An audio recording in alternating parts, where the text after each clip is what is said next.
One of the possible approaches is through participatory workshops. The VCA, Vulnerability and Capacity Assessment process, is really a good method. Vulnerability exists when you're exposed to a certain threat and you have a limited capacity to do something about it. And when we know that the exposure is changing, maybe we should do something about our capacity to deal with it. The process usually involves trying to learn and to share, asking what are the impacts, what do you do in response to, for example, a flood, what are the causes, and usually people say that among the causes there's climate.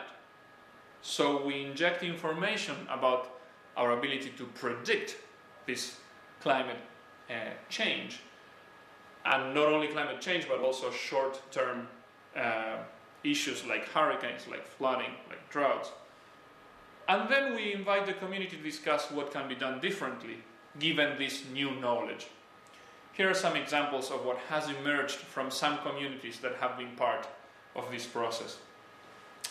Bangladesh has always experienced floods, and because of that, most communities have refuges where people go to where the flood is coming.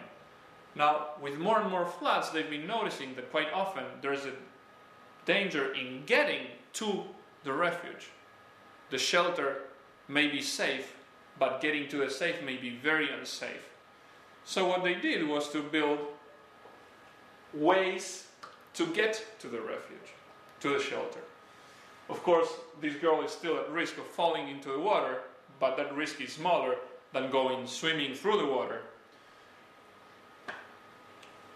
This is my favorite anecdote. This community, also in Bangladesh, used to have chickens, and when the floods came, the chickens drowned and died. And then it took some time to rebuild the stock, borrowing chickens or from relatives who didn't get flooded and so on.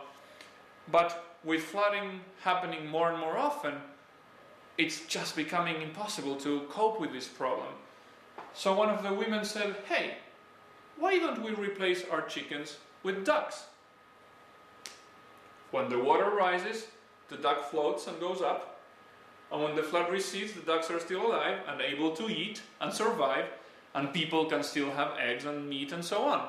Of course, it's not just good news, because the duck eggs have a different level of cholesterol. There are issues to be taken care of, but the important thing is that the community can propose solutions for the growing problems caused by climate change. Another example from Argentina, this is a community called El Sanjón that gets short-term flooding regularly, comes with the tide and goes down under certain conditions. And after discussion on what to do about this, because the kids were waking up pretty much underwater and getting sick more often, they said, how about an early warning with whistles? People who usually get flooded first, they can blow the whistle in the middle of the night. Other people wake up and have some time to prepare and run away before the flood gets to them. In southern Africa, there's always the problem of carrying water. Under normal conditions, many women have to carry 10 liters of water on their heads in buckets and walking 10-15 kilometers daily. When there's a drought, they often have to walk further precisely at the time when there's more need for water. So, in discussing how can we transport water more rapidly, more efficiently, here's one solution that came up, the hippo roller. You can tell about 50 liters could be carried in one of these, and even children can carry that water under proper conditions of the road and the terrain. Now, probably this family cannot purchase one of these, they're too expensive, but maybe the Red Cross can assist these communities in finding, mobilizing resources.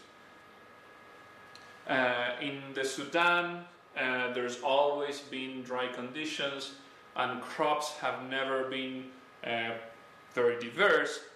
But now with changing climate, there's more and more limited kinds of crops that can grow under normal practices.